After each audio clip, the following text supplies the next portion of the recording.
Excuse me, I'm eating. Okay, I gotta show you guys this. So I got bananas and a bunch of produce, right? So they're in my fridge. The bananas mold. These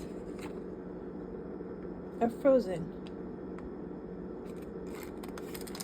My lettuce is partly already, what's the word that lettuce does? Wilted and fine and frozen at the same time.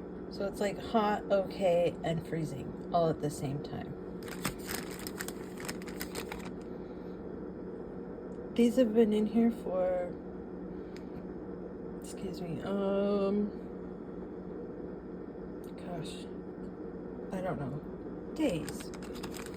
Didn't happen till today. Weird, right? Coincidence?